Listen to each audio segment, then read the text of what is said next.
Hi everybody, Dr. Meno here. I'm going to do something a little different. No political commentaries, but I'm going to segue into something, you know me. But I want to talk about mead. M-E-A-D. A alcoholic beverage, one of the most oldest documented alcohol beverages known to mankind. Even almost as old as wine and beer making. But I think mead goes back a lot longer. And have been a avid mead maker for, I don't know, 20, 25, maybe 30 years in winemaking. I had stores that sold beer and winemaking supplies in California. And I am a certified judge on competitions on homebrew beer and mead making. I have won lots of ribbons in my mead making in these competitions. Of course, I didn't judge them myself. Anywhere from 5th, 4th, 3rd, 2nd, 1st place, and even a best of division, going up with 4 people to the best of the fair, LA County Fair to be exact, on a pomegranate mead was one of my better ones. But I've made so many of them. And so we're going to talk about mead making and its relationship with the term honeymoon. First, I'll go into the history of mead. This has been documented 3, 4, 5,000 years ago. It's also called honey wine. It's mentioned in the Bible, and there's a great written history about mead. And basically, it is fermented honey. It's honey fermented with how they made it in the old days, with just free floating fungus around, and it landed in a vat of honey that might have rained, and it filled this vat up, diluting the honey a little bit, and free floating fungus. Yeast is a fungus that landed on there and started fermenting. And this is some of the early documentations about beer too. A big container full of barley, and it rained and filled these vats up, and once again free floating fungus came by and landed on it and started fermenting it. So this is a really quick history of mead. Now, how it relates to honeymoons, let me tell you this little story. Back in the old days, when a young couple got married, they were required to drink this honey wine for 28 days after their marriage. And it was said that by drinking this honey wine or mead, that the girl would most likely have a male offspring. And this was very desirable back in those days because, especially in the ruling class, and people had, the community had more men to be hunters and to be warriors. And this was very desirable. So a freshly married couple was required to drink this honey wine for 28 days. So what do we have here on a 28-day cycle? What's a 28-day cycle? And I'm not talking about menstruating either. I'm talking about a lunar cycle, the moon, 28 days in a lunar cycle. Also, you have a beverage with its source and content of honey. This is where the term honeymoon comes from drinking this mead for 28 days. And like I said, it was fabled and thought that the girl would become very fertile and have a firstborn son. Well, the joke is, here you have a young couple that are probably virgins that are being snockered drinking this alcoholic beverage for 28 days, and gee whiz, no wonder she ended up pregnant. There's no big thought process going on behind it, but back in those old days, this is what they really believed in. Now, I'm going to relate another little story here, going to the Aztecs and the Mayans, how they used to do their sacrificial ceremonies in the pyramids and all, that it was very common to sacrifice the village virgin, the virgin in the community. And they did this because they felt the gods bless their community and bless their pueblos and their tribe by bringing about more people and citizens to fight their wars and once again to harvest and to hunt, and that the gods looked favorably on them and increased their community. Well, the funny story is about all that is that if you were a virgin in your pueblo or community or tribe, what the heck are you going to do? You're going to go out and get laid.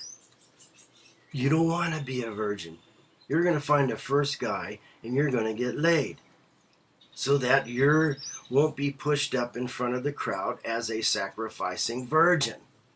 Well, gee whiz, once again, the mental processing that goes on in the human being is, gee, no wonder your tribe prospered because all these girls are getting laid all of a sudden. It has nothing to do with the sacrifice. It has to do with a latent effect or a dysfunction of the ceremonial sacrificing virgins. All these girls are shaking their legs and their knees are tapping together because they're all afraid, because they see what's going on. They see if they're a virgin, they're going to be thrown into the volcano or thrown off the top of a pyramid. So they're going out and getting laid, which increases the population of the tribe, which gives you more warriors and hunters and gatherers to make your tribe prosper. Okay, this is some kind of the antique, the archaic type of thinking that goes on.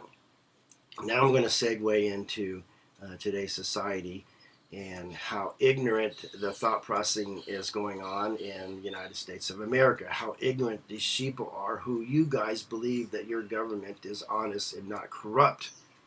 Okay, this is the same type of medieval type of thinking that goes on. Okay, and you people need to wake up, just as how people thought by sacrificing a virgin that their kings and rulers were true and upright, but it was all false, just as we are going through today society, that we think our government is on the upright, but which our government is one of the most corrupt governments in all of human history. Okay, let's go back to the history of mead. I had to sneak that in there because that's just who I am. Okay, mead comes in several different forms. You have your straight mead, which is just honey, fermented honey.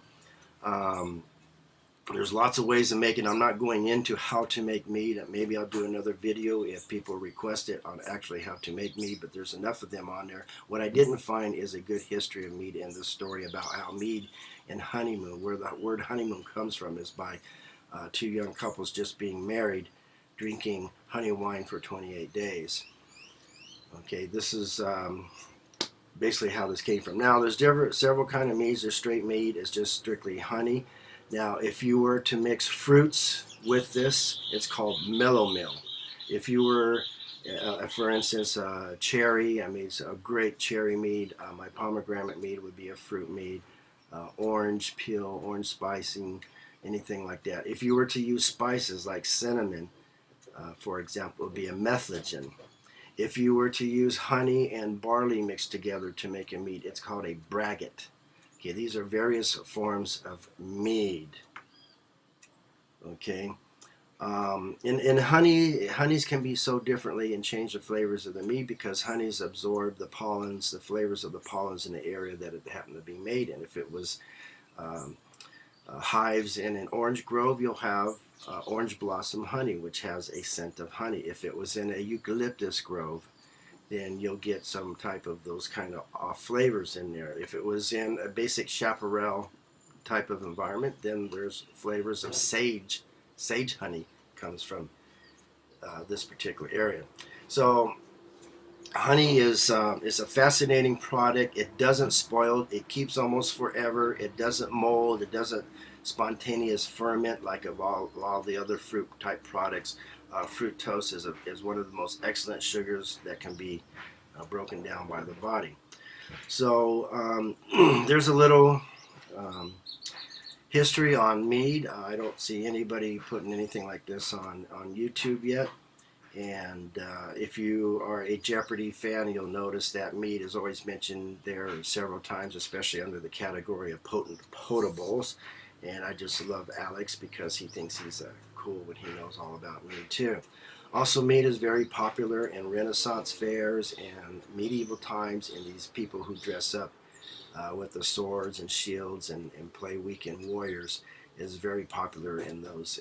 All your Renaissance fairs that communities have, there's always some mead floating around there. It's very hard to find it commercially. It's not cost effective to make it commercially, but there are some meaderies, wineries out there that are making mead. It's a fascinating beverage, and I say to everybody, make mead and quit buying alcohol out of the stores, because you're paying a tax structure into a corrupt government, into a corrupt system. I had a sign out in front of my store that says, help stop government waste, make tax-free alcohol.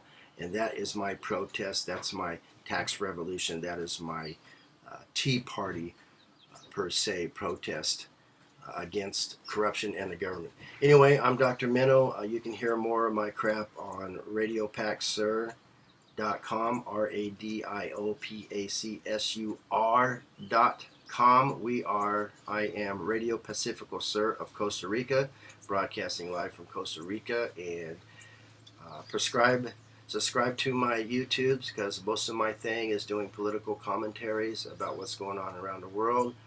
I'm trying to change the world one mind at a time, and it's a hard job.